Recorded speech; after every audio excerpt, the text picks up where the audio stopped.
Shalom. Est-ce que tu peux acclamer pour le Seigneur là où tu es, pour la grâce qu'il nous a encore accordée ce soir de se retrouver enseigner. Acclame pour la vie qu'il t'a donnée. Acclame pour ta protection. Nous étions sortis, nous sommes rentrés par sa grâce. Il nous a donné la vie. Que le Seigneur soit béni. Est-ce que quelqu'un dit Dieu est bon? Dieu est bon. Est-ce que quelqu'un dit Dieu est tellement vraiment bon? Dieu est tellement vraiment bon même. Que Dieu soit béni. Amen. Amen. Gloire au Seigneur. Bienvenue à ce qui d'enseignement. Nous sommes dans notre texte de Luc chapitre 8. Nous étions au verset 14, là où la Bible dit « Ce qui est tombé parmi les épines, ce sont ceux qui, ayant entendu la parole de Dieu, s'en vont et la laissent étouffée par les soucis, les richesses et les plaisirs de la vie. Ils ne portent point de fruits qui viennent à maturité. » Elohim, tendre Père, que nous puissions disparaître, que toi tu apparaisses, que nous puissions diminuer, que toi tu augmentes, que nous puissions nous taire et que toi tu parles. Au nom de Jésus-Christ, que tout esprit soit soumis à l'autorité du Christ et que la gloire te revienne. C'est dans le nom de Jésus. Nous avons ainsi prié, nous disons Amen. Amen. Nous avons démontré depuis le dimanche que les soucis de la vie étouffent l'écoute de la parole de Dieu. Nous avons aussi dit, selon Dieu, écouter la parole, ce n'est pas seulement entendre les messages, mais saisir les messages que Dieu veut, que Dieu a envoyés pour toi, garder cette parole et la pratiquer. Ces trois choses-là, c'est ce qui constitue l'entendement de Dieu sur écouter sa parole. Donc, quelqu'un qui écoute la parole de Dieu, il doit saisir d'abord les messages quand la voix de Dieu retentit dans ton cœur. Qu'est-ce que Dieu veut? C'est quoi la volonté de Dieu? C'est quoi Dieu t'enseigne? Qu'est-ce qu'il veut t'instruire? Qu'est-ce qu'il veut te corriger? Qu'est-ce qu'il veut te convaincre? Dès que tu saisis les messages, tu la gardes. Et en les gardant, tu la pratiques. C'est ça ce que ça signifie écouter la parole de Dieu. Parce qu'en faisant ainsi, ça va contribuer à notre foi. Nous serons debout dans la foi, car la Bible dit la foi vient de ce qu'on entend. Et il est écrit, sans la foi, il est difficile de lui être agréable. Or, le diable, sachant l'importance de la foi et l'impact de celle-ci dans notre vie, il va aller bloquer les processus de la foi en touchant à l'écoute. Il amène les soucis de la vie pour nous empêcher de saisir la parole de Dieu, de la garder et de la pratiquer dans la foi. La deuxième chose que la parole de Dieu amène à nous, c'est l'obéissance, la crainte de Dieu. Le diable vient voler cela parce qu'il sait, Deutéronome 28 dit, à tout celui qui va obéir, Dieu promet des grandes bénédictions. Voilà pourquoi depuis dimanche, nous étions en train de voir comment est-ce que dans la vie de l'homme, il y a des réalités. Avoir le souci et se faire des soucis. Nous avions dit, avoir des soucis ne constitue pas un crime. Dans la vie de l'homme est constituée de problèmes, de situations difficiles. Et la vie en soi, je l'ai toujours définie comme un mystère. Tu ne connais pas ce qui va arriver après ici. Personne ne peut prendre des dispositions parce qu'on ne connaît pas la vie après. Tu ne peux pas prévenir quelque chose que tu ne connais pas. Pour même entrer dans l'approche préventive, il faut savoir, tu veux prévenir quoi? Or, la vie après ici, tu ne connais pas. C'est un mystère qui est caché devant toi. À moins que Dieu te révèle. Étant donné que la vie déjà, c'est un mystère, c'est quelque chose que tu ne connais pas. Ecclésiaste 3, il dit, chaque chose a son temps. Au moins, Dieu nous définit la vie d'une autre manière. Il dit, la vie est composée de moments positifs et négatifs. Il y a un temps pour pleurer, il y a un temps pour être dans la joie. Alors, tu ne sais pas quand est-ce que les pleurs viendront dans ta vie? Quand est-ce que tu vas pleurer dans ta vie? Quand est-ce que les lamentations viendront? Quand est-ce que des difficultés surgiront dans ta vie? Tu ne connais pas aussi. Il n'y a que celui qui lève le soleil, qui le fait coucher, celui qui est le maître des temps et des circonstances, celui qui a les premiers et les derniers mots, qui connaît les réalités de chaque instant, de chaque minute. C'est pourquoi c'est normal d'avoir les soucis. C'est normal d'avoir les problèmes. C'est que le Seigneur veut nous faire comprendre qu'il y a quelque chose qui est normal, que nous devons considérer comme normal. Gloire au Seigneur. Ce qui a fait que Joseph devienne grand en Égypte, c'est parce que Joseph a interprété un songe qui définissait la vie. 3 années et demie de vaches grasses et 3 années et demie de vaches maigres. C'est-à-dire, il y a les temps d'abondance, il y a les temps de médiocrité. Mais la médiocrité, quand il arrive, nous les enfants de Dieu, nous la vivons pas comme tout autre. Parce que nous vivons la médiocrité dans l'abondance, étant donné que le Dieu que nous avons, c'est un Dieu d'abondance. Quelqu'un dit, mais pasteur, comment se fait-il que je peux vivre la médiocrité dans l'abondance? Tu vas voir que la vie, c'est comme une maison qui a beaucoup de pièces. Même Job, qui a vu le diable détruire tout ce qui lui appartenait, il y avait une pièce que Dieu avait préservée, que Dieu n'a pas voulu qu'on puisse toucher à cela. C'était son âme. Même quand les malheurs s'abattent sur ta vie d'une manière ou d'une autre, Elohim, le Dieu Tout-Puissant, ne permettra pas à ce que ça puisse toucher tous les compartiments de ta maison, toutes les pièces de ta maison ou tous les domaines de ta vie. Est-ce que je parle à quelqu'un? Amen. Amen. Il y a toujours un domaine où Dieu lâche pour te faire voir qu'il est avec toi, parce que c'est important. Ce n'est pas pour rien, Elohim dit au diable, ne touche pas à son âme, Jéhovah. Parce que c'était important que son âme soit préservée, étant donné que c'est dans l'âme qu'est née la foi. Est-ce que je parle à quelqu'un? Amen. Amen. C'est pourquoi vous avez vu Job, même quand tout le monde avait perdu la foi, y compris sa femme, Job avait gardé la foi parce que Elohim n'a pas voulu que cette pièce de sa vie soit touchée. Oh, je suis en train de parler à quelqu'un. Même quand tu vois les domaines financiers de ta vie affectés, la santé affectée, ne laisse pas les domaines de la foi être affectés parce que la foi, c'est la monnaie que tu as pour acheter les miracles dans les marchés de Dieu. Au marché de Dieu, on n'entre pas avec les dollars. Même quand tu prends ta dîme, tu prends ton offrande, tu mets n'importe quelle monnaie, que ce soit l'euro ou les dollars américains, canadiens, les francs, sache que ce n'est pas ce qui achète le miracle.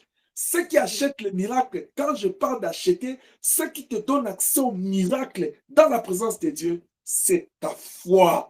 Voilà pourquoi Hébreux 11:6 il dit, sans la foi, il est difficile de lui être agréable. C'est-à-dire, il y a des choses que tu ne peux pas perdre dans ta vie. La première des choses, c'est la présence de Dieu. Est-ce que je parle à quelqu'un? Amen. Quand tout le monde disait à Job, sa femme est venue, ainsi que Dieu, puis tu mourras, il dit, ah, tu parles comme il est insensé. Certainement, Job avait employé les bons concepts. Sa femme, à cet instant-là, était comme une insensée. Vous savez pourquoi? Parce qu'il dit à Job d'insulter Dieu. La Bible dit tout blasphème contre Dieu, contre le Saint-Esprit n'est pas pardonnable. C'est-à-dire, elle était en train de pousser son mari à commettre un péché irréparable. Deuxième chose, conséquence, il dit, après tu vas mourir. Est-ce que la femme de Job avait même pris une seconde pour réfléchir sur l'acte qu'elle poussait son mari de poser, la conséquence de cela et la fin de cela? Parce que la conséquence, c'était la mort. Mais la fin de toute chose, c'était la mort de son âme. Est-ce que je parle à quelqu'un? Amen. Là où Job était en train d'aller, inciter Dieu, mourir, à la fin de toute chose, Il allait rencontrer les juges sur son trône et devait passer au jugement. La seule chose que Dieu allait demander à Job, oui, je vis que tu étais un homme droit et juste, craignant Dieu, j'ai même parlé de ça. Je te vis en train de sacrifier, de faire des sacrifices pour tes enfants. Mais là, tu as un dossier noir ici. Tu as incité le Seigneur. Comment tu peux expliquer que tu incites le Seigneur? Vous voyez, un acte pouvait lui falloir l'enfer. Parce que la Bible dit que le salaire du péché, c'est la mort. Je suis en train de dire à quelqu'un, avoir des soucis, c'est normal. Parce que la vie dans ce monde est constituée de problèmes. Chaque fois, quand tu te réveilles le matin, la Bible dit, Dieu renouvelle sa grâce chaque matin. Le fait qu'il t'a renouvelé la grâce c'est quoi? C'est une faveur imméritée. Dieu sait que non, d'abord, tu ne mérites pas d'être en vie. Parce que tous ton péché sont privés de la gloire de Dieu. T'aider. Dieu sait qu'il y a de l'espérance pour ceux qui vivent. Pour que tu voies sa gloire, il faut que tu sois en vie. Il te laisse en vie. Et Dieu sait que tout en restant en vie, tu auras des défis à relever. Est-ce que je parle à quelqu'un? Amen. Et les défis dans la vie de l'homme est différent d'un homme à un autre. Quelqu'un qui a la grâce d'avoir une voiture, il n'a pas les mêmes soucis pour les gens qui prennent les autobus, surtout pendant l'hiver. Ce sont des défis différents. De la même manière, quelqu'un qui a aussi une voiture, laissez-moi donner cet exemple-là qui est un peu simple. Deux personnes qui ont des voitures, quelqu'un n'a pas les clés de démarrage à distance, il doit aller sous le froid, il allume, il attend que le moteur chauffe. C'est-à-dire les défis sont différents jusqu'à un certain niveau. C'est pourquoi toi qui as l'habitude de te comparer aux autres, tu perds ton temps. Toi qui as l'habitude de prendre ta chaise en train seulement de regarder les autres, pourquoi ils ont folie? Pourquoi lui il a ça, moi j'en ai pas? Pourquoi lui il fait ça? Moi si je le fais, je ferai plus que lui. Tu te compares à qui? Genèse 1,26 te dit, faisons l'homme à notre image. Si tu peux te comparer à Dieu, et se comparer à Dieu, c'est se comparer à sa parole. Est-ce que je parle à quelqu'un? Se comparer à Dieu veut dire prendre la parole de Dieu, c'est mirer. Se mettre devant la parole, est-ce que je m'identifie à cette parole? C'est ce qu'il me dit de faire, c'est ce que je fais. Ce qu'il m'interdit, c'est ce que je ne fais pas. Ce qu'il a promis, c'est ce que je vis. C'est ça, c'est comparé avec Dieu. Parce que 1 Jean 4,17 te dit, tel il est, tel nous sommes. Est-ce que je parle à quelqu'un? Amen. Amen. La vie est remplie de soucis. Même, ce n'est pas le fait d'être au Canada, aux États-Unis ou en dehors de ton pays, parce que peut-être nos pays sont des pays sous-développés, qui te parlent des soucis. Non. Chaque millier a un souci. Écoute, gloire au Seigneur. Ils étaient en Égypte, ils étaient des esclaves. Et quand Moïse débarque, il fait son miracle, le premier fléau, le pharaon énervé, il va augmenter leur corvée. Mais Dieu finit par les faire sortir de là parce que Dieu avait compris, Dieu savait qu'Canaan était meilleur qu'Égypte. Est-ce que je parle à quelqu'un? Amen. Dieu savait, oh Dieu, chaque fois quand Dieu fait lever le soleil et il fait renouveler il te renouvelle ta grâce dans ta vie, c'est-à-dire Dieu donne un nouveau jour avec une nouvelle vie, avec des nouvelles réalités. Est-ce que je parle à quelqu'un? Amen. Dieu ne peut pas te faire passer de lundi à mardi pour la même chose ou bien pour une médiocrité, pour te régresser. Même si il te remet vers le bas, il va te lever plus haut parce que c'est un Dieu fidèle. Il a dit, mon serviteur montera. Il s'élèvera, il montera plus haut. C'est-à-dire, chaque fois quand Dieu t'appelle, quand Dieu renouvelle sa grâce dans ta vie, c'est pour aller de l'avant. Ils sont sortis d'Égypte. Ils arrivent devant la mer Rouge. Vous connaissez comment ils ont pleuré devant Moïse. Il dit, Moïse, tu nous fais sortir pour nous faire tuer ici, pour mourir ici, devant la mer Rouge, derrière le pharaon. Mais Dieu savait que ça allait se passer comme ça. Mais il les a fait sortir parce que Dieu savait aussi les réalités qu'ils allaient rencontrer, mais aussi son intervention. L'intervention divine qui allait se passer là-bas. Devant les difficultés, c'est normal que l'homme puisse avoir des soucis. Je dis, il est normal. Il est encore normal. Il est encore très normal pour que l'homme l'homme ait des soucis dans sa vie. Avoir des soucis, ça fait partie de la vie. Comme aussi, j'avais dit, se faire des soucis, ce n'est pas bien. Ce n'est pas bon pour un enfant de Dieu. Parce que j'avais démontré, un enfant de Dieu a des soucis, mais il ne fait pas des soucis là comme étant des préoccupations. Il n'est pas trop préoccupé par ses problèmes. Se faire des soucis veut dire se laisser être envahi par ses préoccupations, par les difficultés de la vie. Parce que je n'ai pas l'argent, tu te laisses envahir. C'est comme quelqu'un qui porte un habit, un vêtement. Donc, ces problèmes deviennent comme un vêtement pour lui. Il se couvre, il est là dedans. Il a du mal à manger, il a du mal à dormir, il a du mal à socialiser. Quand les problèmes prennent les décisions sur toi, envahissent ta paix, influencent ton rendement, influencent ta vie par rapport à l'entourage, influencent ta paix intérieure, ta quiétude, influence ta joie, influence ton sommeil, influence ton rendement au travail, à l'école. Là, ça devient mauvais. Est-ce que je parle à quelqu'un? Amen. Amen. Quand tu commences à dormir avec les soucis de la vie, tu tournes à gauche, à droite. Oh, j'ouvre une petite parenthèse. Comme les gens qui aiment boire, ils disent, moi je bois pour faire passer les soucis. Je ne te demande pas ce soir de faire semblant des soucis. Non. Ce que le Seigneur veut nous enseigner, encore une fois ce soir, c'est que les soucis, c'est normal. Vous savez, quelqu'un qui normalise les soucis, qui trouve que, qu'est-ce qu'il y a? Aujourd'hui, je n'en ai pas. Hier, j'en avais. Le fait déjà de minimiser les problèmes, de minimiser les soucis, ça te donne le contrôle sur ça. Ça épargne ta foi. Ça te donne la force de marcher. Tu vas aller puiser l'énergie dans ça pour vaincre ces problèmes. Parce que la Bible dit, celui qui faiblit dans la détresse, sa force ne sera que détresse. C'est-à-dire, quand tu as des problèmes, tu laisses les problèmes t'affecter, t'envahir. Tu ne fais rien. Ce n'est pas aidant pour toi. Parce que je parle à quelqu'un. Amen. Amen. Ne laisse pas les problèmes t'affecter, bien-aimé. Amen. Mais quand un problème arrive, quand un souci arrive, il faut vite te ressaisir. Quand tu sens que ça commence à affecter ton esprit, ta foi, ressaisis-toi vite. Relève-toi vite. Et réfléchis sur ce que tu dois faire. C'est pourquoi Ecclésiaste 7, 14, il dit, au jour du malheur, fais quoi? Réfléchis. Réfléchis. Pourquoi ces problèmes arrivent? Réfléchis aussi. Qu'est-ce que je dois faire pour sortir de là? Pierre était en train de tirer le filet. Il a vu que c'est une difficulté qui arrive, qui se présente, un défi. Le filet commence à se déchirer, à céder. Il a dit, qu'est-ce que je dois faire? Il dit, avant qu'il ne soit tard là, il crie au secours. Les gens viennent l'aider. Sinon, il allait perdre. Ne mets pas beaucoup de temps à réfléchir dans les situations difficiles.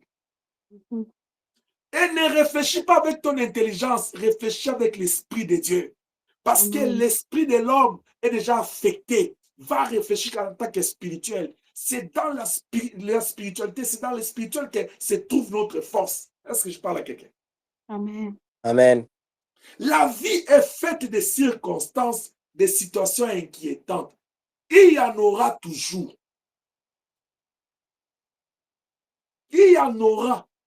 Oh, moi, j'ai aimé Ecclésiaste. Vous savez, pour bien me saisir, pour bien comprendre cette pensée, je te recommande d'aller méditer tous les livres d'Ecclésiaste là. Ces prédicateurs qui nous inspirent. Dans 3, il dit, il y a un temps pour tout. Un temps pour toutes choses sous les cieux. Il y a un temps.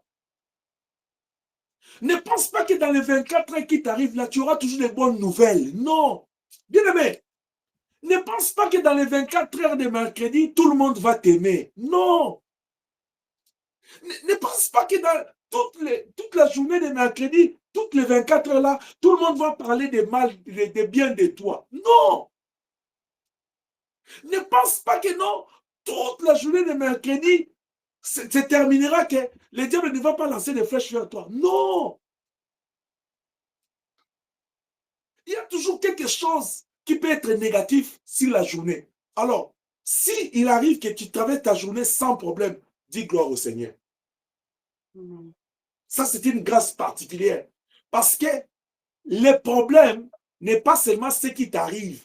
Même ce qui arrive à tes proches, ça t'affecte aussi ta vie. Est-ce que je parle à quelqu'un? Amen. Ça ne peut pas arriver directement dans ta vie, mais ça peut arriver dans ta maison, dans ton environnement. Ce que moi j'ai aimé au verset 10, il dit, je vis à quelle occupation Dieu soumet le Fils de l'homme. Il fait toutes choses bonnes à son temps. Mais pourquoi Dieu me laisse traverser? Pourquoi papa il dit qu'il y a toujours des réalités négatives? Parce que Dieu il fait toutes choses bonnes à son temps. Alors, qui définit les temps? Ce n'est pas moi, ce n'est pas lui. L'unité des temps, c'est Dieu lui-même. C'est lui qui voit que c'est le bon moment. C'est Dieu.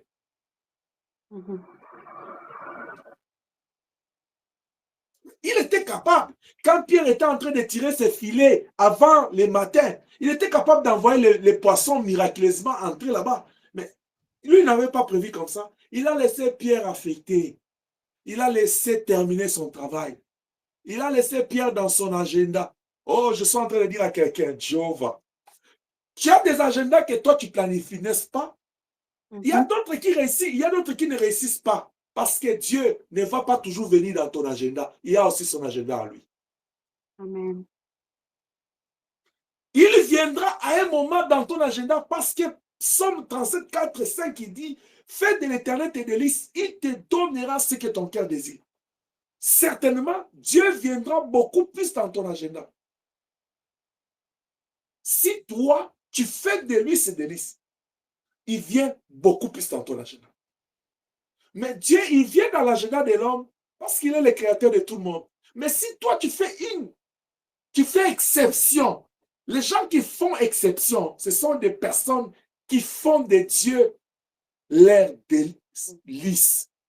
Quand tu fais de l'Éternel, Elohim, tes délices, il fait exception dans ta vie. Oh, je suis en train de dire à quelqu'un, moi je m'appelle exception de Dieu. Si toi tu es avec moi, crois à cette parole.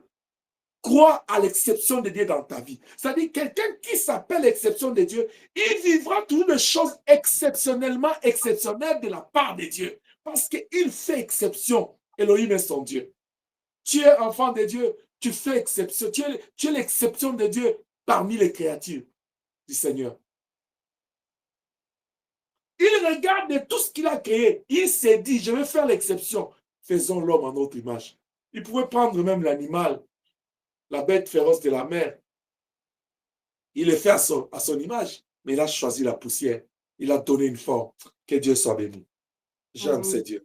Amen. La vie est faite de circonstances, de situations inquiétantes, mais aussi d'un avenir inconnu qui peut nous faire manquer le sommeil. Vous savez, tellement que tu ne connais pas qu'est-ce qui va arriver demain, tellement que tu es environné de problèmes. Juste comme ça, le sommeil peut partir, paf, tu commences à compter le nombre de plafonds. Même si ici, dans ces pays, on n'a pas de plafonds comme chez nous, là, tu commences à y voir devant toi, tu dis, ça fait 1, ça fait 2, ça fait 3. Tu commences à compter le nombre. Mais qu'est-ce qu'il y a? Tu te réveilles le matin comme ça, tous les yeux tout rouges. Qu'est-ce qu'il y a? Oh, je n'ai pas bien dormi.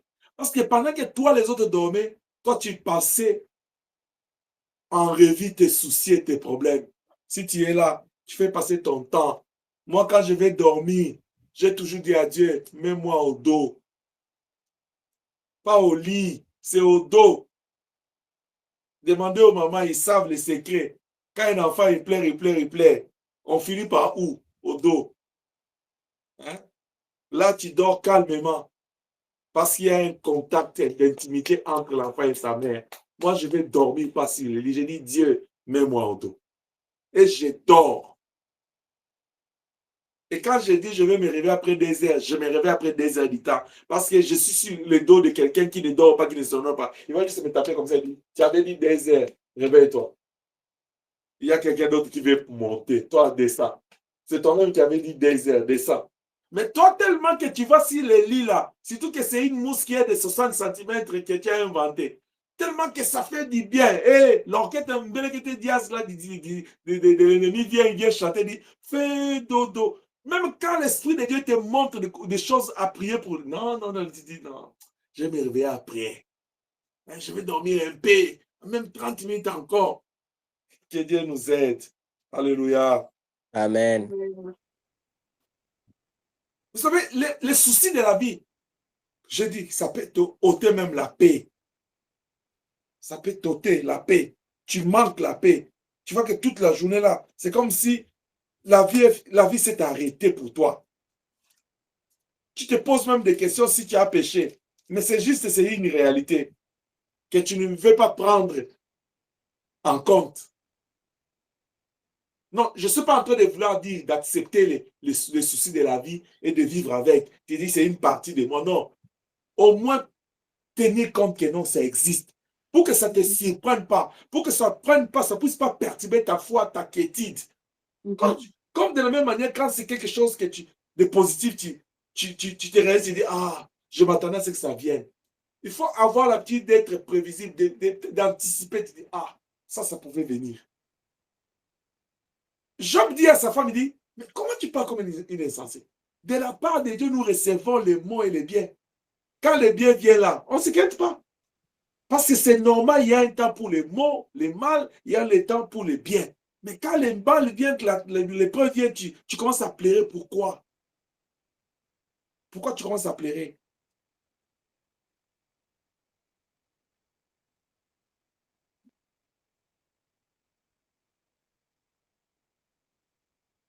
Ils sont en train de dire à quelqu'un ce soir, toi qui as l'habitude d'être envahi par les soucis de la vie, d'être trop préoccupé par la vie, la chair ne sert à rien.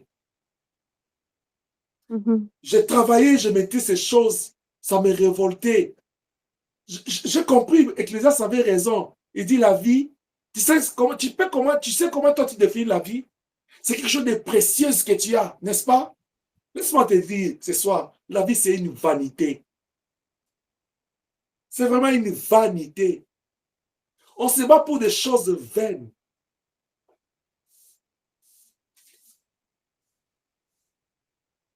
Toute l'année 2025, tu as travaillé. C'était quoi? Le montant annuel que toi tu as fait l'année passée. Si c'était suffisant, pourquoi tu te bats encore cette année? Vanité. Tout ce que tu as eu là, est-ce que tu peux me dire le montant là que tu as fait, si c'est 100 et quelques, 80 000, est-ce que tu en as? Vanité. Quelqu'un dit, mais c'est parce que c'est pas beaucoup, je cherche. Demande à Bill Gates pourquoi il produit encore. Vanité. Pourquoi les présidents qui sont dans nos pays s'accrochent au pouvoir pendant qu'ils ont déjà amassé l'argent? Vanité. Est-ce que je parle à quelqu'un? Amen. Amen. On se bat pour aller acheter des habits, porter, rouler dans des grosses caisses, habiter dans des villas. Toutes ces choses-là, vanité. Parce que le jour où Elohim prend son souffle, on va te ranger dans une petite caisse là. Tu as toute une grande espace, une garde-robe des habits, mais on va faire un choix. Peut-être. Ils vont dire, il aimait la couleur rouge. On va aller chercher pour toi un habit rouge neuf. Mais on vient te faire porter tout ce qu'il y avait comme tu avais amassé là. Vanité. On ne va pas les prendre, l'arranger dans ton cercueil et partir avec. À peine enterré, les gens vont se sauter dessus. Déjà, si du vivant, tu étais égoïste et tu ne voulais pas partager, ces jours-là, tu ne vas pas même assister au partage. Que Dieu t'aide. Vanité. Amen. Vanité. C'est pas pour rien, vous voyez les rois. Salomon dans Proverbe 30. Il dit, ne me donne pas beaucoup. Parce qu'en me donnant beaucoup là, moi ça va me dominer, je vais me perdre. Si tu me prives aussi, tu me rends pauvre. Ce n'est pas bon pour moi. Donne-moi ce qui me suffit. C'est pourquoi la Bible te dit dans Matthieu là, il dit, au verset 34, ne vous inquiétez donc pas du lendemain, car le lendemain aura soin de lui-même. À chaque jour suffit sa peine. Ce soir, c'est ça même le sous-point. Je suis venu dire à quelqu'un, à chaque jour suffit sa peine. Ne te préoccupe pas de la vie jusqu'à être envahi par les soucis. Vis la vie normale. Parce que le réalisateur de chaque jour, Il a déjà établi les règles. Il y aura ce qui va arriver. Peut-être tu vas traverser une journée calme. Mais sur 7 jours de la semaine, peut-être tu auras un jour qui sera un peu mouvementé, qui sera un peu agité. Mais même quand quelqu'un il traverse 6 jours de la semaine calme, mais un seul jour où l'agitation, les problèmes y arrivent, l'homme il oublie tous les sous-jours. Il oublie la gloire de Dieu. Où est la race de David ici à ce temps?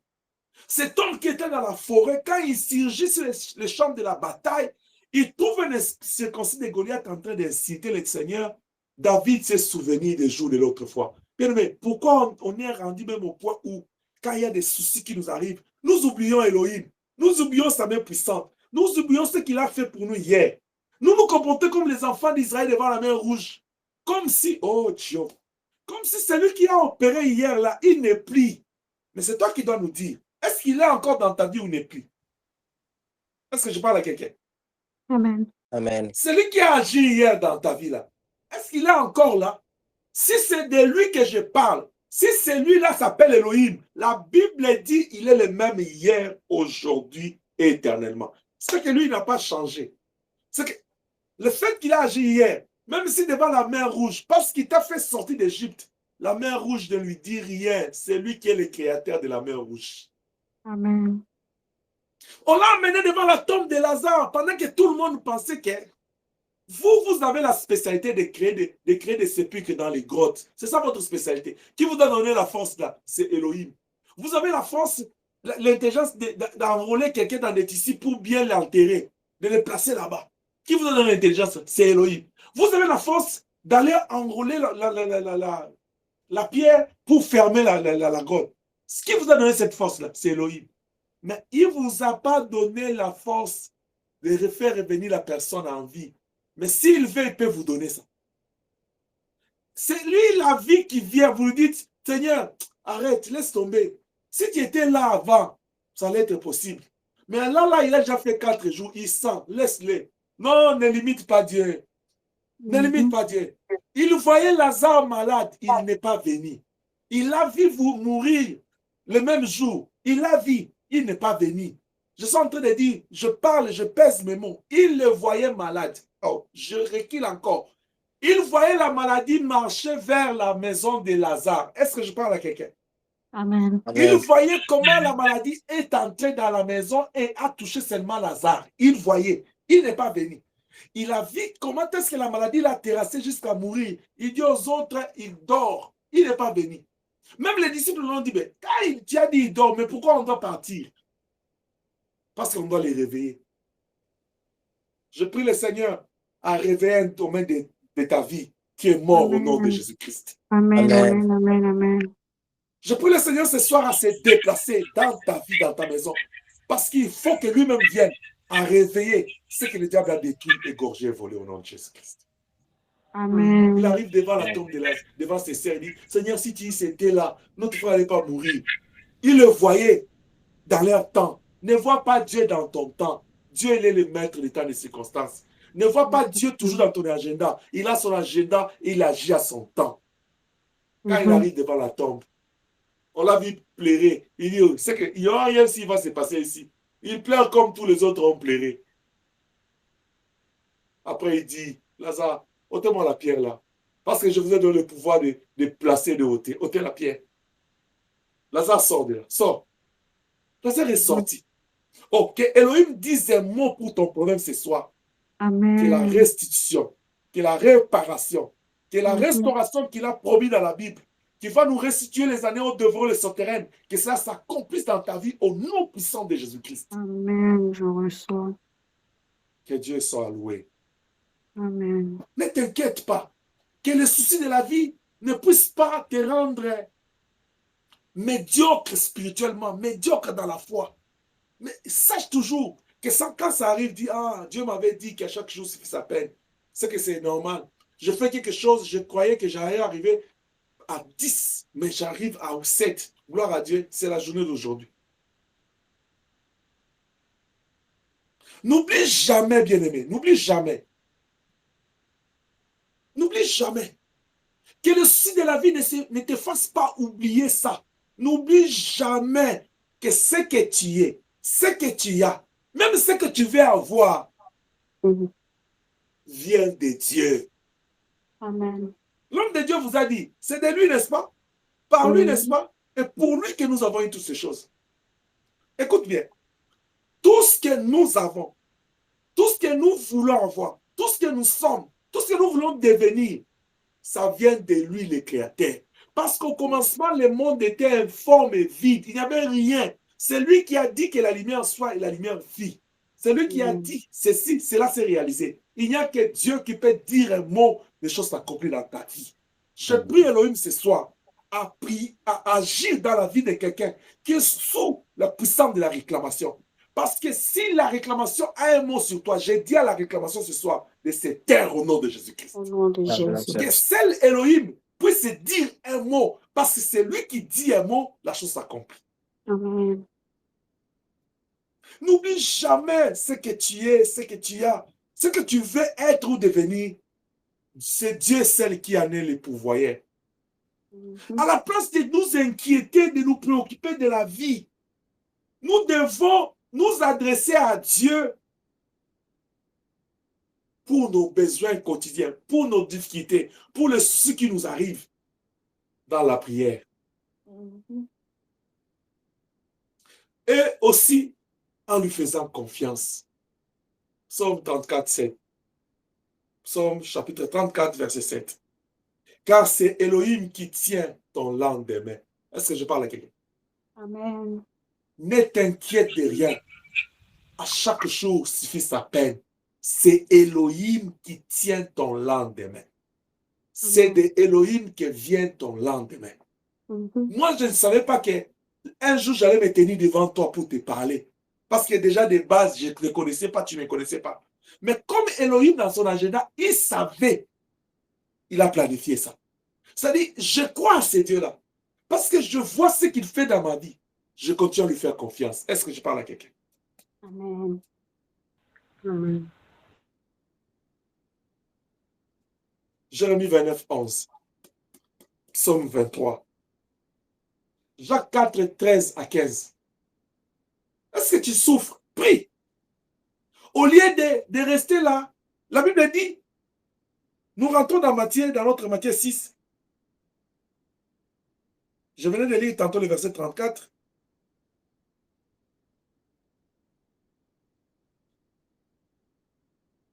Il dit au verset 25, il dit, c'est pourquoi je vous dis, ne vous inquiétez pas pour votre vie de ce que vous mangerez, ni pour votre corps de quoi vous serez vêtis. La vie n'est-elle pas plus que la nourriture et le corps plus que le vêtement? Regardez les oiseaux du ciel. Ils ne sèment ni ne moissonnent. Ils n'amassent rien dans des greniers. Votre Père les nourrit. Ne valez-vous pas beaucoup plus que eux? Entre toi et un oiseau, qu'est-ce qui a de valeur plus? N'est-ce pas toi? Parce que tu as créé l'image de Dieu. Parce que tu as l'Esprit de Dieu en toi. Alors pourquoi tu n'arrives pas à comprendre que tu es un être spécial? Il regarde Ézéchiel, il dit, qu'est-ce que tu vois? Il dit, je vois une plaine des ossements. Il dit, parle à ces ossements-là. Ézéchiel se dit, ah. Il dit, est-ce que tu penses que ça va vivre? Ézéchiel dit, mais c'est toi le Seigneur qui sait. Il dit, parle. Pourquoi tu ne dois pas trembler devant les problèmes? Pourquoi tu ne dois pas te laisser être affecté par les soucis de la vie? Pourquoi tu dois regarder les soucis de la vie, les problèmes qui t'arrivent comme étant des réalités, comme étant normal? Parce que toi, tu es un homme, tu es une femme spéciale, tu as la grâce de Dieu sur toi. N'oublie pas ton identité. Tu es un enfant de Dieu. Jean 1,12 dit à tous ceux qui l'ont réussi, à tous ceux qui ont cru en son nom, il leur a donné le pouvoir de devenir. Quelqu'un qui a le pouvoir, il dit parle avec autorité. Quand il faut prier là, il y a des moments où il faut parler avec autorité au problème. Ne fais pas des blagues. Parle. Arrêtez. Écoute, il y a des moments où tu dois gémir, te lamenter devant Dieu dans la prière, tu pleures comme Anne. Il y a des moments comme ça. Il y a des moments, quand tu es devant les problèmes, on ne pleure pas devant les problèmes. Devant les problèmes, on parle avec autorité parce qu'on est enfant de Dieu. Et la Bible te dit, vous êtes des dieux, vous mourrez comme des hommes, comme des humains. Parce que devant les problèmes, nous, on recule. Ne recule pas. Un enfant de Dieu, c'est un Dieu en minuscule, si je peux le dire. Amen. Tu dois parler aux problèmes. Elohim t'envoie des difficultés, des souffrances pour que tu crées des solutions, pour que tu entres dans, entre dans le monde de l'innovation. Commence à innover des solutions dans ta vie. Est-ce que je parle à quelqu'un? Amen. Amen. Arrête de dormir et de te réveiller avec des problèmes comme si ton nom s'appelle, tu vois ton nom là, tu ajoutes Mampassi. C'est-à-dire que c'est toi qui as été appelé pour Mampassi dans ta vie tous les jours. C'est toi Mampassi. Non, non, non. Ta voisine en lit, ce n'est pas Mampassi. Ce n'est pas la souffrance. Je dis à la souffrance de quitter ta vie au nom de Jésus-Christ. Au nom de Jésus. Amen. Un enfant de Dieu, il parle. Et de part de si tu es ami du Seigneur Jésus-Christ. Il dit dans Jean 15, il dit, je vous appelle complice serviteur, vous êtes des amis. Un ami s'assoit toujours à la table d'honneur de son invité, de hôte plutôt. Parce qu'il dit, ah, mettez-moi mes amis là à ma table, sinon tout autour. Donc vous jouissez des avantages spéciaux par rapport aux autres, parce que tu es ami. Et la Bible va même plus loin, il dit, un ami est plus qu'un frère. Est-ce que tu as entendu ça? C'est pourquoi il faut avoir des amis. Dans la vie, il faut en avoir des amis. Alors de vrai. Gloire au Seigneur. Amen. Tu n'es pas seulement un enfant de Dieu, ni seulement ami, mais tu épouses. Épouse. Alléluia. Tu épouses. Amen. La Bible dit, si Dieu, oh Jéhovah, si Dieu à l'homme, il dit, tous les désirs de la femme se portent vers toi. Mais comment il peut demander à l'homme des choses que lui-même ne peut pas faire? Oh, moi je suis ton épouse, oh. Prends soin de moi comme un mari fidèle, Jéhovah. C'est tout ce que je fais comme prière. Je dors. Parce qu'il me recommande la soumission. Mais il doit prendre soin de moi comme un bon mari, n'est-ce pas? Amen. Quand tu passes à l'esprit, toutes tes identités ici, amis, épouse, enfant de Dieu. Et la quatrième, serviteur d'Élohim. Peut-être que tu ne t'es pas encore rendu compte qu'est-ce que ça fait d'être serviteur de Dieu. Je vous ai toujours dit, si on rentre dans la monarchie, dans les temps anciens, les serviteurs du roi pouvaient voir le roi plus que sa femme. Est-ce que vous m'entendez? Parce que les femmes étaient dans les maisons des femmes, à un moment donné, ils devaient, avant de le voir, vous avez entendu ce que Esther a dit à Mardoché, je ne vais pas aller s'il ne m'étend pas son bâton de pouvoir. S'il ne m'étend pas ça, je ne peux pas aller. Mais les serviteurs, il est toujours là. Il voit le roi quand il passe. Il baisse la tête. Mais c'est toi. Tu es toujours dans la présence de Dieu pour le servir. Mais tu trouves que tu es moindre. Tu n'es pas le moindre. Maman, tu n'es pas la moindre.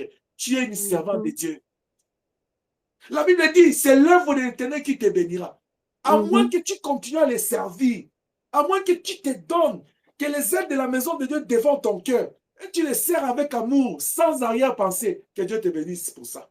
Amen, amen. Et j'encourage quiconque qui sert Dieu, continue à les servir. Dieu, il bénit ses serviteurs. Il n'y a pas un Seigneur qui peut bénir comme l'Élohim bénit ses serviteurs. Dieu, il bénit ses serviteurs. Surtout tous ceux qui lui restent fidèles, Dieu prend soin d'eux. D'une manière ou d'une autre. Ça ne dépend pas que l'église soit bénie, soit riche. Non. Quand Élie était nourri sur la montagne, là, c'est ces fidèles qui étaient venus lui donner à manger là-bas. Non. C'est pourquoi j'ai dit même aux hommes de Dieu là, vous qui avez l'habitude, tu jettes les yeux sur l'église, tu dis, ah, j'ai tel. Vous avez même donné aux enfants de Dieu des noms, les gros poissons. Un être humain est devenu poisson depuis quand?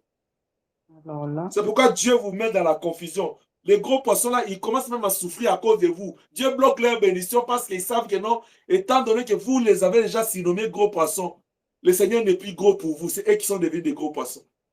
Ils vivent maintenant d'autres situations parce que Dieu sait que vos yeux sont sur... Ayez les yeux sur l'Éternel, c'est lui le rémunérateur de ceux qui les cherchent. Amen. C'est lui qui vous a appelé. Regardez vers lui. Que Dieu nous aide. Amen. Amen.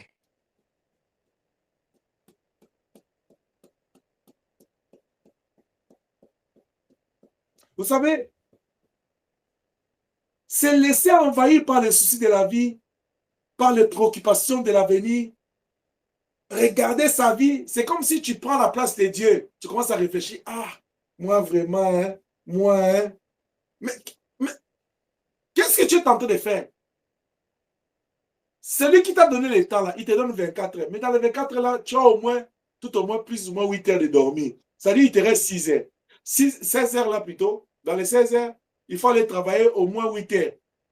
Le temps de transport, tu te retrouves comme ça, tu n'as même pas le temps de te divertir. Pendant la semaine là, il y a même déjà un mois, il n'a pas le temps pour lui. Au-delà de ça, tu n'as pas déjà le temps, tu mets encore le temps de te préoccuper de tes soucis. Laisse lui qui a le temps beaucoup de s'occuper de ça. Elohim a le temps. Tu sais pourquoi Dieu a le temps? Parce qu'il ne dort pas, il ne somnole pas. Il a le temps de faire toutes ces choses-là. Le travail. Laissez à Dieu. Ça veut dire comment lui t'en sort. Mets à lui toute ta confiance. C'est Dieu qui permet que les malheurs nous arrivent. La Bible dit, les malheurs atteignent souvent les justes, mais Dieu l'en délivre toujours. C'est-à-dire, comme il a permis que ça m'arrive, c'est lui-même qui va encore me délivrer dans ça. Je le laisse. Pourquoi tu te laisses envahir par des soucis? Bien-aimé, à un moment donné, comme je disais à l'entrée ici, la vie c'est comme une maison qui a beaucoup de pièces. Une autre chose, c'est que tellement nous sommes trop focalisés dans ce que nous en avons, dans ce que nous avons pas encore eu dans nos vies, nous pensons que c'est comme si on n'a rien on n'a rien reçu de Dieu, c'est comme si on n'a rien dans notre vie. Nous pensons comme si tout ce que Dieu a fait, c'est rien. Mais David nous rappelle l'importance de ce que Dieu a déjà fait dans nos vies. Et j'ai toujours dit, si tu veux vivre la gloire de Dieu, commence par garder dans ton carquois les bienfaits de Dieu. Savoure ça de jour au lendemain. Est-ce que je parle à quelqu'un? Amen. Parce que c'est pour toi, les bonnes nouvelles là. Fais ça dans ton carnet. Tu dis, ah, Dieu, tu es tellement bon. Tu es tellement vraiment bon. Hein? Tous les jours, tu es tellement vraiment bon. Regarde les merveilles de Dieu. Parce que si tu regardes ton bloc-notes là, des merveilles de Dieu, tu verras que c'est différent avec moi. Il y a des choses que, malgré que je suis pasteur, Dieu n'a pas fait dans ma vie, il a fait dans ça dans ta vie. Parce que Dieu, il fait grâce à chacun selon ce qu'il veut. Alors, arrête de te soucier de la vie comme si tu n'as pas la vie en toi. La vie, tu en as. Parce que la vie éternelle, c'est quoi au Seigneur Jésus-Christ et à Dieu? Tu as la vie en toi. Tu te préoccupes de quoi? De la nourriture? Est-ce que la nourriture n'est pas plus que la vie? La vie, plutôt, n'est pas plus que la nourriture? Tu as mangé hier, avant-hier. Aujourd'hui, tu as encore mangé, n'est-ce pas? Si c'était plus que la vie. J'ai refusé ces choses. Je suis allé dans Jean 4. Le Seigneur dit à la femme, l'unique fois, le Seigneur dit à la femme, je dis, oh, même boire de l'eau là, on boit de l'eau. Mais lui, il dit, vous voyez votre eau là, moi j'ai l'eau, quand je te donne mon eau là, si tu bois ça, tu n'auras plus soif. Tu vois là, la vie c'est vain. La vie est vaine parce que je bois de l'eau. Et en médecine, on te dit, mais il faut boire beaucoup d'eau, c'est important pour le corps. Mais lui, il te dit, tu bois une fois, ce qu'il te donne, tu n'auras plus soif, tu n'auras plus besoin d'eau.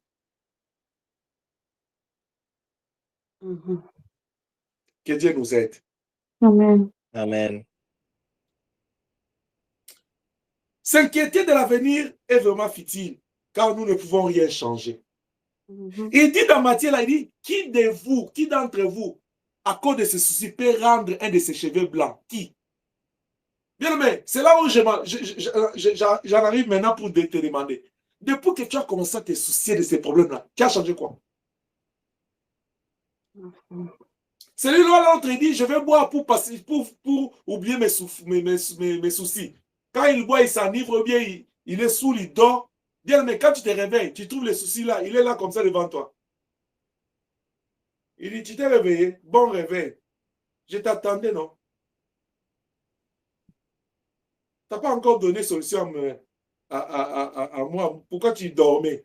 Bon, comme tu voulais quand même, tu sais, à ce moment-là, les soucis se comportent comme une personne respectueuse. Il dit, j'ai respecté ton sommeil. Je t'ai laissé dormir. J'attendais, je savais que tu allais dormir, te réveiller. Je suis en train de dire à quelqu'un, même les soucis savent que non, tu n'es pas mort. Ils savent que tu vas te réveiller. Le souci lui-même, il est inquiet seulement pour le mort. Parce qu'il sait que non, quand quelqu'un meurt là, il sait que non, mais c'est ici que j'étais en train de loger. Il est parti comme ça. Mais toi, quand tu te réponds, il sent même, il dit, il respire, je l'attends. C'est-à-dire, faire semblant, oublier les soucis de la vie, ce n'est pas la solution. Et ce n'est pas ce que je suis en train de dire. Mais ce que le Seigneur veut nous enseigner ce soir, ne laisse pas les soucis prendre le dessus sur toi. Te préoccuper comme si tu n'as pas un Dieu. Il y a un Dieu quelque part qui tient sa vie, qui regarde, qui veille sur toi. Celui qui permet que ce problème-là arrive, il est celui qui donne des solutions au problème. C'est pourquoi Job avait compris ça. Il dit, mon Rédempteur s'élèvera les derniers. Est-ce que je parle à quelqu'un? Amen. Amen. Tu peux lire Proverbe 27, verset 1, Exode 30, 15. Tu ne pourras pas changer. Tu ne pourras rien changer à cause de tes soucis. Mais seulement, de par toi-même, tu ne pourras rien faire. Seulement avec l'aide du Seigneur, par la prière, la foi, la confiance en Dieu. Bien, mais l'inquiétude nous fait penser. Écoute-moi, l'inquiétude nous fait penser que Dieu n'est pas avec nous. Les soucis de la vie, là, la vie, quand tu commences à regarder tes problèmes, tu as comme l'impression que tu as péché.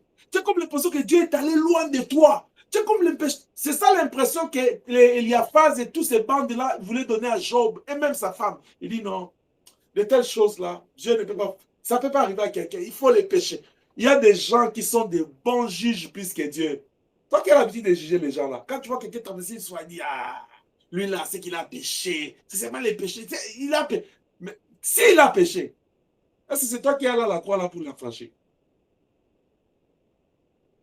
Est-ce que toi tu ne pêches pas? Jean chapitre 8. Qui de vous n'a pas encore péché qui jette la pierre à la femme? Tu perds ton temps dans des choses futiles, dans des choses que tu ne dois pas faire. C'est pourquoi le diable même, il connaît pas où t'avoir. Il faut juste qu'il t'envoie des causeries inutiles, des choses qui n'ont pas de pied de tête. Toi, tu es dedans.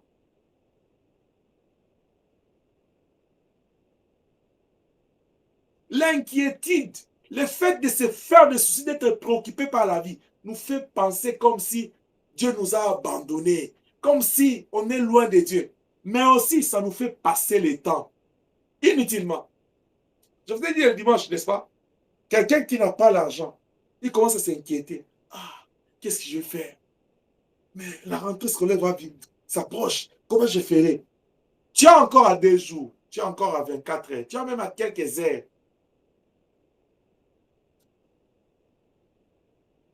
Je dis, mais parce que tout le monde... Vous savez, la plupart des fois, qu'est-ce qui met la pression derrière nous?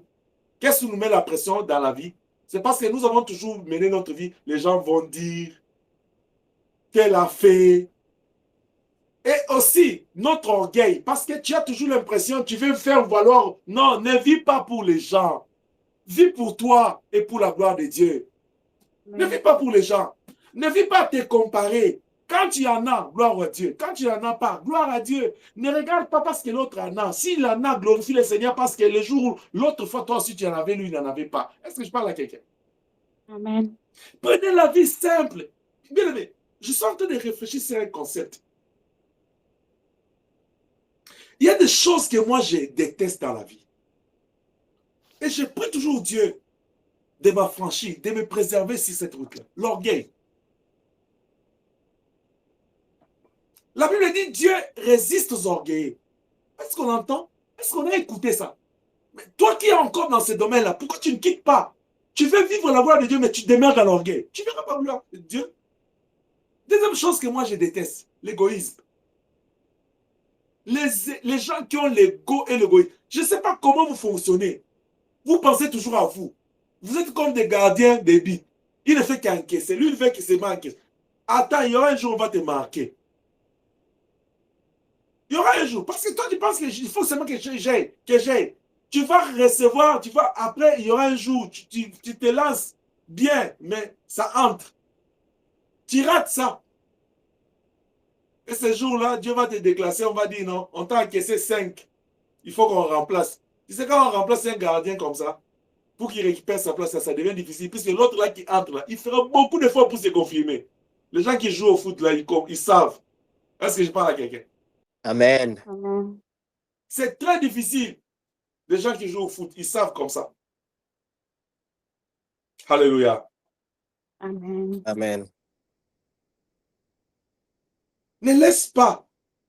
Parce que l'inquiétude peut te perdre, et peut te pousser, te faire perdre même de vie le jour présent. Tu sais, quand quelqu'un est préoccupé par des problèmes, il peut même s'en passer de la vie d'aujourd'hui. Tu vois une personne, parce qu'il n'a pas d'argent, parce qu'il y a des problèmes dans la vie, il n'a même pas le courage de se laver, il n'a même pas le courage de se faire propre, même pas le courage de se faire belle, parce qu'il ne veut pas. Bien aimé, aujourd'hui, on est le quantième, le 24 juin 2026.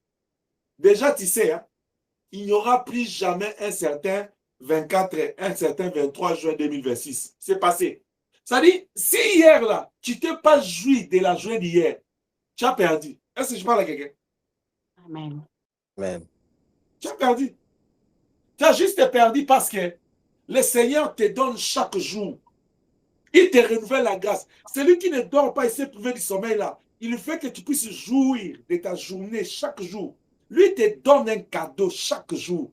Mais toi, tu te réveilles, tu commences à dire, ah, ça, je n'en ai pas, ça. C'est lui qui a décoré ta journée. Il a vu qu'aujourd'hui, il ne faut pas trop d'abondance, pas trop de pauvreté. Je lui donne ça. Toi, tu dis non. Dieu, tu n'es pas intelligent. Dieu, tu n'as pas d'amour. Dieu, tu n'es pas correct. Regarde, moi, je souffre. Pourquoi tu ne me donnes pas ça? Bien aimé, regarde bien dans ta vie. Si tu te prives d'une chose aujourd'hui, il te donne d'autres. Jouis-toi de ce que Dieu te donne. Car à chaque jour suffit sa peine. Si la journée passe, c'est un autre jour qui arrive. Et tu sais ce que tu fais? Au lieu de jouir de mercredi, toi, tu te préoccupes de choses. À telle enseigne que non, tu fais passer ta journée, tu ne jouis pas du présent. Tu prends les difficultés de mercredi, tu amènes ça jeudi. Tu sais ce qui rend ta vie toxique? C'est ta manière de fonctionner avec ta foi. Et le jeudi, quand Dieu fait lever le soleil, il y a des réalités de jeudi. Est-ce que je parle à quelqu'un? Ça vient se rencontrer avec ceux de mercredi, ça devient encore beaucoup. Tu amènes ça vendredi. C'est comme ça que toi, au lieu d'aller de gloire en gloire, toi, tu vas de problème en problème. Et après, tu vas dire, moi, je ne comprends pas dans ma vie, ce sont toujours des problèmes, des problèmes. C'est aussi notre manière de gérer les défis de la vie qui fait que notre vie est devenue comme une locomotive et les problèmes, nous l'entraînons comme des wagons derrière nous. Nous amenons ça dans notre futur. Non. Arrête les soleils comme Gédéon. Comme Josué, plutôt. Si Gabon dit arrête-toi là. Jusqu'à ce que je vais terminer ici. Chaque jour, regarde bien ta vie. Les choses qui marchent, gloire au Seigneur. Ce qui ne marche pas, cherche Dieu. Jacques dit, celui qui souffre, qu'il prie. Prie, bien-aimé. C'est pourquoi la prière pour nous ne doit pas être une activité. Ça doit être une vie. Nous devons dormir avec, nous réveiller avec, nous laver avec, préparer avec, manger avec, travailler avec, se reposer. Nous devons avoir la prière en nous. C'est là ce que j'appelle la vie de prière. Néhémie dit dans Néhémie 3,15, il dit, pendant la journée, travaillons d'une main, de l'autre main, tenons l'arbre. C'est-à-dire, nous vivons avec le combat spirituel avec nous. Nous vivons avec la spiritualité avec nous. Parce que nous savons qu'en face, il y a un ennemi qui rôde tout autour. Est-ce que je parle à quelqu'un? Amen. Amen. Bien aimé, l'expression à chaque jour suffit sa peine ne signifie pas que nous n'avons pas de projet pour l'avenir. Ne signifie pas que nous n'avons pas de soucis présents. Ne signifie pas que nous ne devons pas avoir de problèmes dans la vie. Non. Ça signifie que celui qui apprête la journée pendant que nous dormons, selon Lamentation 3, 19 à 21, Dieu, il prévoit des choses que nous ne savons pas. Il y a toutes des réalités possibles qui arrivent. Mais de l'autre côté, il y a aussi les diables qui viennent avec le combat. Que ce soit les épreuves qui viennent de Dieu, que ce soit les persécutions, que ce soit les tentations, tu ne dois pas reculer, tu dois t'appuyer sur Dieu. Tu dois t'appuyer sur Dieu dans la foi et dans la prière. Est-ce que je parle à quelqu'un? Amen. C'est comme j'ai toujours dit, fatigant mais poursuivant toujours. Regardez Anne. Si Anne avait dit ce jour-là, non, aujourd'hui, les gens, ils mangent, c'est le jour de fête, moi, je ne vais pas prier. Parce que l'homme, ce qu'est l'homme, c'est quoi? C'est que l'homme, quand il est dans la joie, il oublie que non, il a d'autres souffrances dans la vie. Ça, je dois le dire bien. Comprends-moi bien là. Quand nous sommes dans l'abondance, quand nous sommes dans la bénédiction, nous faisons comme si nous oublions que la souffrance existe. L'homme est plongé dans la bénédiction. Et quand nous sommes dans la souffrance, nous oublions que non, la gloire aussi est à côté de nous. Mais ce que le Seigneur veut, c'est que tu puisses avoir les deux yeux fixés vers ta vie. Sache qu'il y a la gloire, il y a les souffrances qui peuvent venir. Mais que la souffrance ne puisse pas t'engloutir. Même quand tu vois la souffrance, quand tu vois Goliath devant toi, vois toujours les ours que tu es en train de déchirer. Parce qu'il y a des ours et des lions que tu as déchiré leur bouche ou leur gueule pour arracher ta bénédiction, n'est-ce pas? Il y a toujours dans ton parcours les bénédictions, la gloire de l'Éternel que tu as vécu dans ta vie. Alors, n'oublie pas, celui qui a fait ça hier, il est le même aujourd'hui, il est avec toi. Il le fera demain avec toi. Alors, à chaque jour suffit sa peine, ne veut pas dire, ne va pas travailler, non. Mais tu verras que non, il y a des jours où tu vas au travail comme ça, c'est calme, c'est léger. Il y a d'autres jours, c'est lourd, c'est toxique. C'est la réalité de la vie. Ne te plains pas, avance. À chaque jour suffit sa peine, ne veut pas dire croise les bras, ne rien faire. Non, tu dois te battre. Quand tu vois ces réalités, tu les acceptes, tu les affrontes. Mais tu ne recules pas, tu ne te plains pas.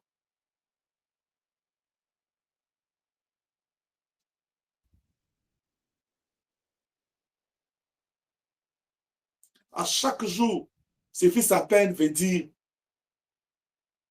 nous avons fait le choix de ne pas nous inquiéter, de ne plus nous plaindre, de ne plus nous laisser être affectés par le problème au point d'amener l'anxiété, le stress.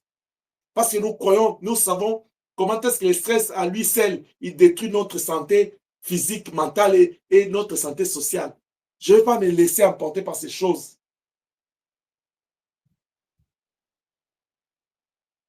Parce que je sais que Dieu est toujours avec moi. Est-ce que je parle à quelqu'un? Amen. Je vais terminer par ce verset de Psaume chapitre 73. Tu peux lire à partir du verset 23 jusqu'au 26. Moi, je vais juste lire le verset 26.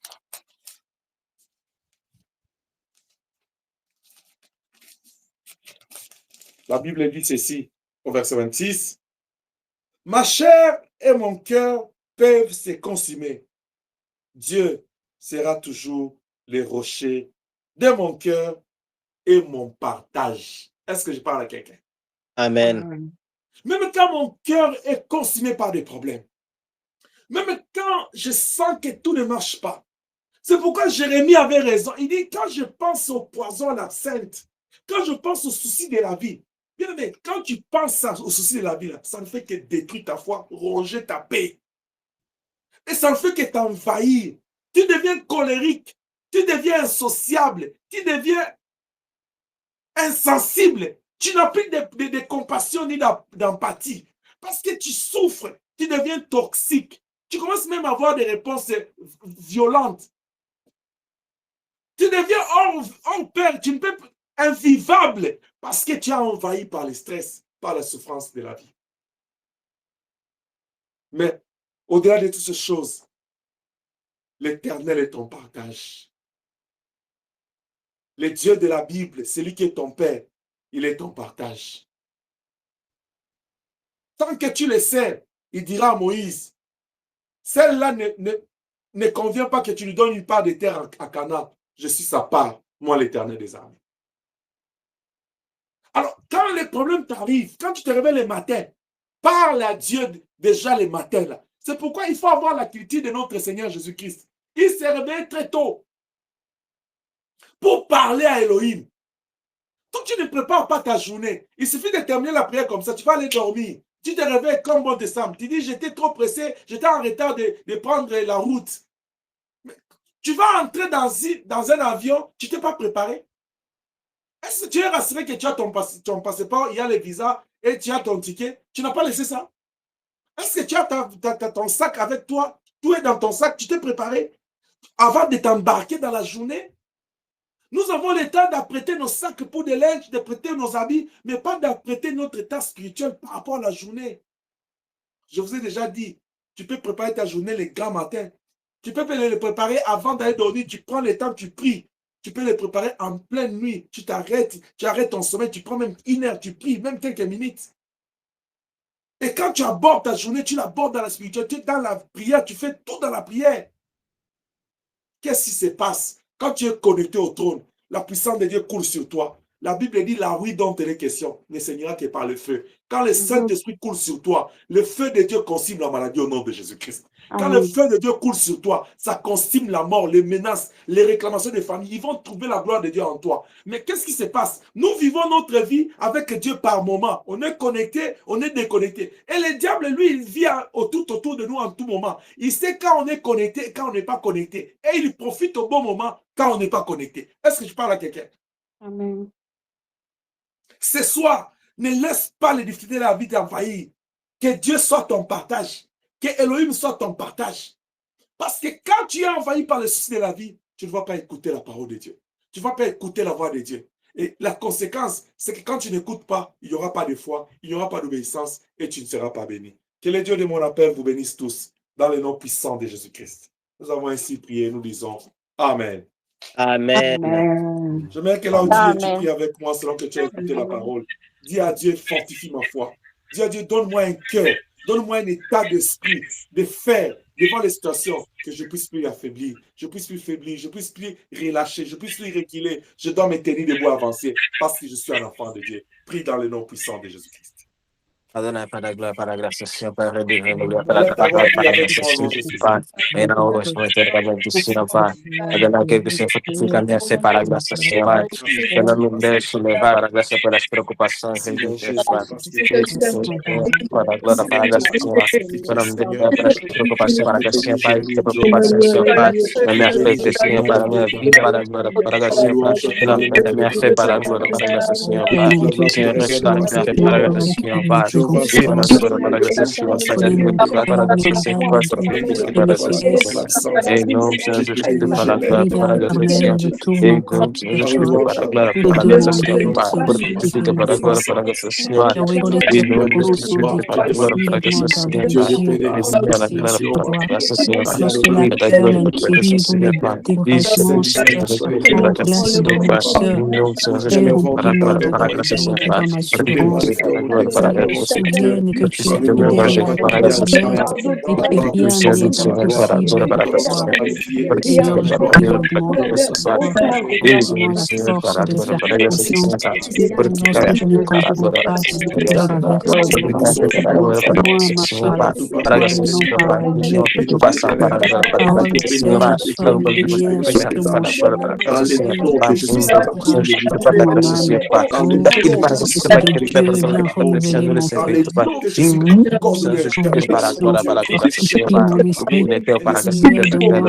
graça, Senhor.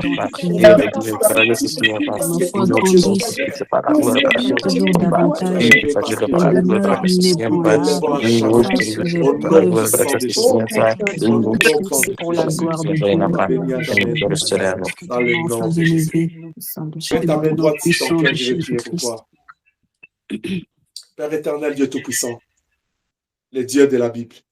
La Bible dit dans leur détresse, ils criaient vers toi et toi tu leur envoies ta parole. Que cette parole sanctifie l'Église, esprit, âme et corps, au nom puissant de Jésus-Christ. Tu as dit, l'Esprit du Seigneur est sur moi, car il m'a oint, pour guérir ceux qui ont le cœur brisé. Laisse que tout ce qui avait le cœur brisé, à cause des soucis, des problèmes de la vie, que leur plaie soit guéri au nom de Jésus-Christ. Au nom de Jésus-Christ. Que leur cœur soit guéri, que leur foi soit délivrée, guérie au nom de Jésus-Christ. Au nom de Que Jésus. la parole de ce soir révolutionne le spirituel afin de les rendre forts devant les épreuves. Amen.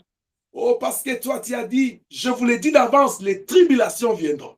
Jéhovah, parce que tu nous as prévenus. Laisse que nous soyons prévenus, que nous nous comportons comme des gens prévenus, afin que nous ne puissions pas perdre notre foi pour la vie de ce monde. Car le monde que nous voyons, c'est une vanité. Amen. Ne nous laisse pas, Jéhovah, détruire notre foi, détruire notre intimité avec toi, à cause des choses de ce monde, à cause de la vie, à cause de cette poussière dans laquelle nous avons été tirés, nous retournerons. Oh, Jéhovah, que le Saint-Esprit sanctifie éternel nos cœurs, afin qu'il soit une bonne terre pour ta parole. Que rien ne puisse étouffer l'écoute, la pratique de ta parole dans nos vies. Que tout ce qui nous empêchait, par les biais des soucis de la vie, à s'accrocher de ta parole, à voir la foi en toi, cela tombe ce soir au nom de Jésus-Christ. Au nom de Jésus-Christ. Que cette parole sanctifie le corps, l'âme et l'esprit. Que cette parole guérit quelqu'un, qu'il guérisse les domaines de la vie qui étaient affectés. Que cette parole réconforte, que cette parole réanime, fortifie, que cette parole redresse la foi de quelqu'un.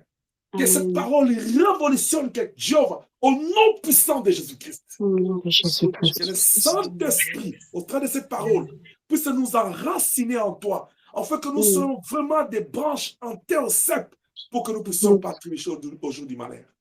Amen. On reste, Père, que ceux qui étaient venus malades soient guéris au nom de Jésus-Christ. Amen. Que ceux qui n'avaient pas de paix trouvent ta quiétude au nom de Jésus. Amen. Que tous ceux qui étaient sous le coup de la réclamation, je dis aux réclamations, taisez-vous au nom puissant de Jésus-Christ. Je prie ta grâce, Elohim, à être sur elle, que cette grâce déborde. Ta compassion et tes compassions sur elle. Bénis cette œuvre, bénis tous les ouvriers, bénis les mamans et les papas. Je recommande le reste de la semaine sous ta grâce. Sanctifie les offrandes, bénis la retraite des mamans, bénis les éternels, la rencontre des lionceaux, bénis l'équipe de dimanche. Bénis le travail, la santé de ce peuple. C'est dans le nom de Jésus. C'est dans le nom puissant de Jésus-Christ que nous avons ainsi prié. Nous disons 3 fois Amen. Amen. Amen. Amen.